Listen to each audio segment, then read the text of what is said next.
Dear students, once again welcome back to Public Finance. Public ഫിനാൻസിൻ്റെ മറ്റൊരു ക്ലാസ്സിലേക്ക് എല്ലാവർക്കും സ്വാഗതം. പബ്ലിക് ഫിനാൻസിനകത്ത് നമ്മൾ പൊതു ചിലവിനെ കുറിച്ചിട്ടാണ് ഡിസ്കസ് ചെയ്തുകൊണ്ടിരിക്കുന്നത്. പബ്ലിക് എക്സ്പെൻഡിച്ചർ എന്ന് പറയുന്നത് ഗവൺമെൻറ് വിവിധ ആവശ്യങ്ങൾക്ക് വഹിക്കുന്ന ചിലവുകൾക്ക് എന്തെന്ന് പറയുന്നു? പൊതു ചിലവ് എന്ന് പറയുന്നു. ഓക്കെ, ഈ പൊതു ചിലവ് പല രീതിയിൽ ക്ലാസിഫൈ ചെയ്തിട്ടുണ്ട്. ഓക്കെ, അപ്പോൾ എന്തൊക്കെയാണ്, what are the classification of this public expenditure എന്നുള്ള കാര്യമാണ് നമ്മൾ ഇന്നത്തെ ക്ലാസ്സിൽ പരിചയപ്പെടാൻ വേണ്ടി പോകുന്നത്. Welcome to this session. Okay, പ്രധാനമായിട്ടും പബ്ലിക് എക്സ്പെൻഡിച്ചറിന് മൂന്നായിട്ട് ക്ലാസിഫൈ ചെയ്യാം. That is plan expenditure and non-plan expenditure, then revenue expenditure and capital expenditure, and development expenditure and non-development expenditure. Okay, അപ്പോൾ ഇത്തരത്തിൽ പ്രധാനമായിട്ടും മൂന്ന് രീതിയിൽ എക്സ്പെൻഡിച്ചറിനെ ക്ലാസിഫൈ ചെയ്യുന്നുണ്ട്, പബ്ലിക് എക്സ്പെൻഡിച്ചറിനെ ക്ലാസിഫൈ ചെയ്തിട്ടുണ്ട്. അപ്പോൾ ഇന്നത്തെ ക്ലാസ്സിൽ നമ്മൾ ഈ ഒരു revenue expenditure and capital expenditure ഇവ രണ്ടും എന്താണ് എന്നുള്ളതാണ് പരിചയപ്പെടുന്നത്. ഇതിൻ്റെ ക്ലാസിഫിക്കേഷൻസുമാണ്. ഓക്കെ, അപ്പോൾ പബ്ലിക് എക്സ്പെൻഡിച്ചർ പ്രധാനമായിട്ടും ക്ലാസിഫൈ ചെയ്തിട്ടുള്ളത് ഏതൊക്കെ രീതിയിലാണെന്ന് നമ്മൾ ഓൾറെഡി പറഞ്ഞു. That is revenue expenditure and capital expenditure. അതിൽ റവന്യൂ എക്സ്പെൻഡിച്ചർ എന്ന് പറഞ്ഞു കഴിഞ്ഞാൽ ആസ്തികൾ ഉണ്ടാക്കുകയോ ബാധ്യതകൾ കുറയ്ക്കുകയോ ചെയ്യാത്ത ചിലവുകളാണ് എന്ന് പറയുന്നത് റവന്യൂ ചിലവുകൾ എന്ന് പറയുന്നത്. ഓക്കെ, ഉദാഹരണമായിട്ട് ഈ ഇൻട്രസ്റ്റ്, പലിശ അടവ്, ശമ്പളം, പെൻഷൻ, ഇതൊക്കെ എന്താണ്? സാധാരണ ചിലവുകളൊക്കെ എന്താണ്? ഈ ഒരു റവന്യൂ ചിലവിന് ഉദാഹരണമാണ്. Okay, revenue expenditure is current expenditure. For example, it includes administrative expenditure and maintenance expenditure. This expenditure is of A recurring type. അതുകൊണ്ടാണ് ഇത് പറയുന്നത് ആസ്തികൾ ഉണ്ടാക്കുകയോ ബാധ്യതകൾ കുറയ്ക്കുകയോ ചെയ്യുന്നില്ല ഈ ഒരു റവന്യൂ എക്സ്പെൻഡിച്ചർ എന്ന് പറയുന്നത്. ഓക്കെ, അതേസമയം ക്യാപിറ്റൽ എക്സ്പെൻഡിച്ചർ എന്ന് പറഞ്ഞു കഴിഞ്ഞാൽ എന്താ?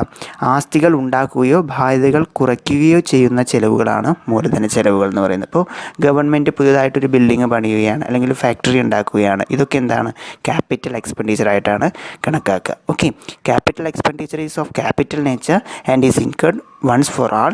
It is non recurring expenditure. For example, expenditure in building multipurpose projects or on setting up big factories like steel plants, money spend on land, machinery and equipment etcetera. Okay, അപ്പോൾ ഇതാണ് revenue എക്സ്പെൻഡിച്ചറും revenue expenditure, അതുപോലെ തന്നെ capital എക്സ്പെൻഡിച്ചറും. Okay, so എന്താണ് ഈ revenue എക്സ്പെൻഡിച്ചറിൻ്റെ പ്രത്യേകത, അല്ലെങ്കിൽ ആ revenue expenditure എങ്ങനെയാണ് ഗവൺമെൻറ് മീറ്റ് ചെയ്യുന്നുള്ളത് നോക്കാം. Revenue budget or revenue account is related to current financial transactions of the government which are of recurring in nature.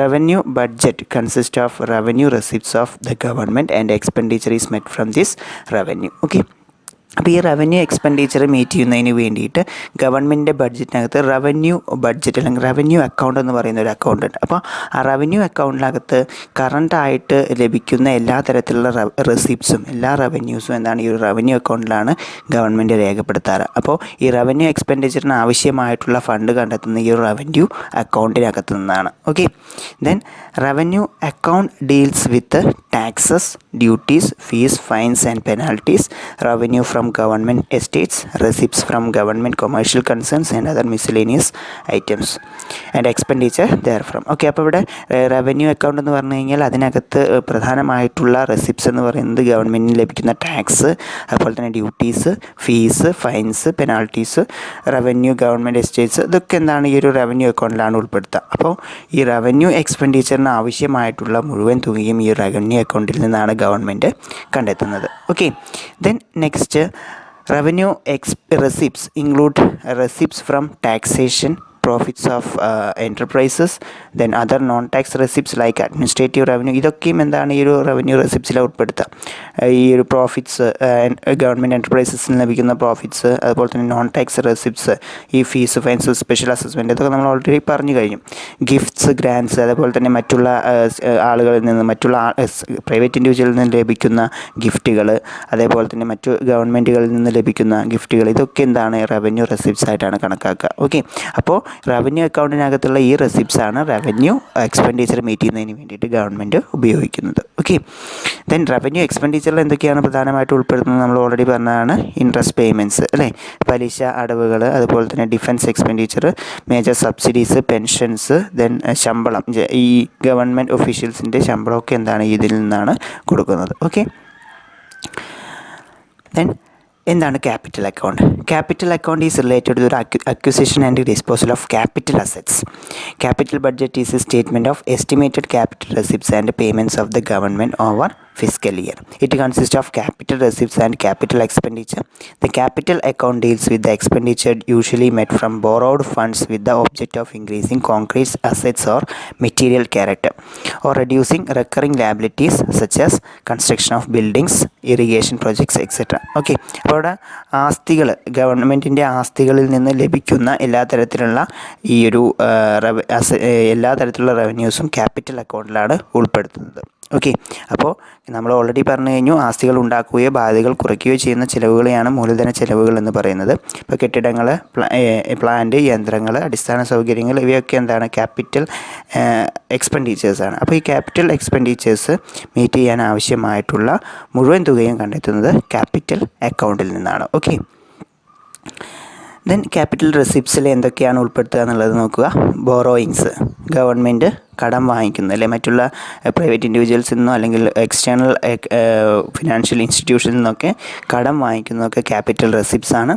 Then recovery of loans and advances. Okay, ലോൺസൊക്കെ recover ചെയ്യുന്നത് ഈ ഒരു capital റെസിപ്റ്റ്സിൽ ഉൾപ്പെടുന്നതാണ്. Then ഡിസ്ഇൻവെസ്റ്റ്മെൻറ്റ്സ്, അതായത് investments നടത്താതെ മാറ്റിവെച്ചിട്ടുള്ള തുകകളൊക്കെ എന്താണ്? Capital receipts ആണ്. Then small savings. Okay, അപ്പോൾ പ്രധാനമായിട്ടും ക്യാപിറ്റൽ റെസിപ്റ്റ്സ് അല്ലെങ്കിൽ ക്യാപിറ്റൽ അക്കൗണ്ടിൽ ഉണ്ടാകുന്ന വരവുകളാണ് പറഞ്ഞത്. Borrowings, recovery of loans and advances, disinvestments and small savings. Then capital expenditure എന്ന് പറഞ്ഞു കഴിഞ്ഞാൽ അതിൽ ഉൾപ്പെടുന്ന കാര്യങ്ങൾ എന്തൊക്കെയാണ്? ഡെവലപ്മെൻറ്റൽ ഔട്ട്ലേ, അല്ലെ ഒരു സമ്പദ് വ്യവസ്ഥ, ഒരു ഇക്കണോമിയിൽ ആവശ്യമായിട്ടുള്ള ഡെവലപ്മെൻറ്റൽ, അല്ലേ ഈ ഒരു വികസന പ്രവർത്തനങ്ങൾക്ക് വേണ്ടിയിട്ട് ചിലവാക്കുന്ന കാര്യങ്ങളെല്ലാം എന്താണ്? ഡെവലപ്മെൻറ്റൽ ഔട്ട്ലേ എന്ന് പറയും. അപ്പോൾ അതിന് വേണ്ടിയിട്ട് ചിലവാക്കുന്നതൊക്കെ എന്തിനാണ് ഉൾപ്പെടുക? ക്യാപിറ്റൽ എക്സ്പെൻഡിച്ചറാണ്. ദെൻ നോൺ ഡെവലപ്മെൻറ്റൽ ഔട്ട്ലേ, നമ്മൾ ഓൾറെഡി പറഞ്ഞാണ് വികസനേതര ചിലവുകൾ, അല്ലേ മറ്റു ചിലവുകൾ ഗവൺമെൻറ്റിന് നേരിടേണ്ടതായിട്ട് വരുന്നുണ്ട്. ദെൻ നെക്സ്റ്റ് അതേപോലെ തന്നെ വരുന്നതാണ് ലോൺസ് ആൻഡ് അഡ്വാൻസസ്, അല്ലേ മറ്റുള്ള ആളുകൾക്ക് നൽകുന്ന വായ്പകളും അതേപോലെ തന്നെ നൽകുന്ന സഹായങ്ങളൊക്കെ എന്താണ്? ഈ ഒരു ക്യാപിറ്റൽ എക്സ്പെൻഡിച്ചറായിട്ട് കണക്കാക്കുന്നു. Then discharge of debts. Okay, കടം തിരിച്ചടവ്, അല്ലേ കടം വാങ്ങിച്ച ആ തുകയൊക്കെ തിരിച്ചടയ്ക്കുന്നതൊക്കെ എന്താണ്? ക്യാപിറ്റൽ എക്സ്പെൻഡിച്ചറാണ്. ഓക്കെ, അപ്പോൾ ഈ ഒരു പബ്ലിക് എക്സ്പെൻഡിച്ചറിൻ്റെ രണ്ട് ക്ലാസിഫിക്കേഷൻസ്, പ്രധാനമായിട്ടും revenue expenditure and capital expenditure classify ചെയ്തിട്ടുണ്ട്. ആ ക്ലാസിഫിക്കേഷൻസിൻ്റെ ഫ്ലോ ചാർട്ടാണ് നൽകിയിട്ടുള്ളത്. അപ്പോൾ ഈ ഒരു ഫ്ലോ ചാർട്ടിനെ നോക്കിക്കഴിഞ്ഞാൽ കൃത്യമായിട്ടുള്ളൊരു ഐഡിയ ലഭിക്കുന്നുണ്ട്. Okay, public expenditure mainly classified into that is revenue expenditure and capital expenditure. Revenue expenditure എന്ന് പറയുന്നത് രണ്ട് രീതിയിൽ ക്ലാസിഫൈ ചെയ്യാം. That is developmental and non developmental, അല്ലേ വികസന ചിലവുകളും വികസനേതര ചിലവുകളും എന്ന് പറയും. ഓക്കെ, ഈ ഡെവലപ്മെൻറ്റൽ എക്സ്പെൻഡിച്ചർ തന്നെ മൂന്നായിട്ട് ക്ലാസിഫൈ ചെയ്യുന്നു: social services, economic services, grants in aid. Okay, social services എന്ന് പറഞ്ഞു കഴിഞ്ഞാൽ അതിൽ ഉൾപ്പെടുന്നതാണ് എഡ്യൂക്കേഷന് വേണ്ടിയിട്ട് ഗവൺമെൻറ് ചിലവാക്കുന്ന തുകകൾ, അതേപോലെ തന്നെ medical and health CARES, then labour welfare, science and research, ഇതിനൊക്കെ വേണ്ടി ചിലവാക്കുന്നതൊക്കെ എന്താണ്? സോഷ്യൽ സർവീസസ് എക്സ്പെൻഡിച്ചറായിട്ടാണ് കണക്കാക്കുന്നത്. ഓക്കെ, ദെൻ എക്കണോമിക് സർവീസസിൽ വരുന്നതാണ് agriculture, industry, energy, mineral, communication, transport and foreign trade, ഇതിനൊക്കെ വേണ്ടിയിട്ട് ചിലവാക്കുന്നത് എക്കണോമിക് സർവീസസ് എക്സ്പെൻഡിച്ചറായിട്ട് കണക്കാക്കുന്നു. ഇതും ഡെവലപ്മെൻറ്റൽ എക്സ്പെൻഡിച്ചറാണ്. ദെൻ അതേപോലെ ഗ്രാൻസ് ഇൻ എയ്ഡ് എന്ന് പറഞ്ഞു കഴിഞ്ഞാൽ മറ്റുള്ള രാഷ്ട്രങ്ങളിലേക്ക് നൽകുന്ന തരത്തിലുള്ള ഗ്രാൻസ് പ്രൊവൈഡ് ചെയ്യുന്നതാണ് ഗ്രാൻസ് ഇൻ എയ്ഡായിട്ട് കണക്കാക്കുന്നത്. Okay, then next non developmental expenditure പ്രധാനമായിട്ടും മൂന്ന് തരത്തിലാണുള്ളത്: അഡ്മിനിസ്ട്രേറ്റീവ് സർവീസസ്, ഡെപ്റ്റ് services, then defence. Okay, administrative services എന്ന് പറഞ്ഞു കഴിഞ്ഞാൽ ഗവൺമെൻറ്റിൻ്റെ ഭരണനിർവഹണത്തിന് ആവശ്യമായിട്ടുള്ള ചിലവുകളൊക്കെ എന്താണ്? അഡ്മിനിസ്ട്രേറ്റീവ് സർവീസസ് ആണ്. ദെൻ ഡെപ്റ്റ് സർവീസസ്, അല്ലേ കടം നൽകുക എന്നുള്ളതൊക്കെ പറയുന്നത് ഡെപ്റ്റ് സർവീസാണ്. ദെൻ ഡിഫൻസ് എന്ന് പറഞ്ഞു കഴിഞ്ഞാൽ നമുക്ക് ഓൾറെഡി അറിയാം, രാജ്യം സംരക്ഷിക്കുന്നതിന് വേണ്ടിയിട്ട്, അല്ലേ ഈ ഒരു എന്താണ് പറയുന്നത്, നമ്മുടെ സംരക്ഷണത്തിന് വേണ്ടിയിട്ട് രാജ്യത്തിൻ്റെയും അതുപോലെ തന്നെ നമ്മുടെ ഡൊമസ്റ്റിക് ടെറിട്ടറി മറ്റുള്ള ബാഹ്യശക്തികളുടെ ആക്രമണമില്ലാതെ തടഞ്ഞു നിർത്തുന്നതിന് വേണ്ടിയിട്ട് കുറേയധികം സേനകളൊക്കെ നമ്മൾ വിന്യസിക്കുന്നുണ്ട്. അപ്പോൾ അതൊക്കെ അതിനുള്ള ചിലവുകളൊക്കെ എന്താണ്? നോൺ ഡെവലപ്മെൻറ്റൽ എക്സ്പെൻഡിച്ചറായിട്ട് കണക്കാക്കുന്നു. ദെൻ ഈ ക്യാപിറ്റൽ എക്സ്പെൻഡിച്ചറിൽ ഉൾപ്പെടുത്തുന്ന കാര്യങ്ങളാണ് that is developmental outlay, then non developmental outlay, loans and advances, then next വരുന്നത് discharge of debts. Okay, capital എക്സ്പെൻഡിച്ചറും development outlay, non developmental outlay നടക്കുന്നുണ്ട്. Then loans and advances, discharge of debts.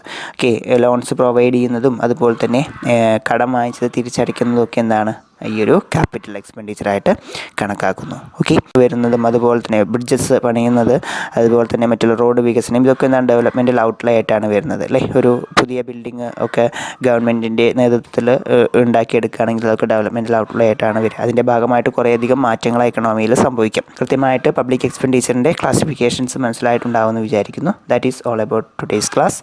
We will meet in the next class with a new topic. Okay, thank you.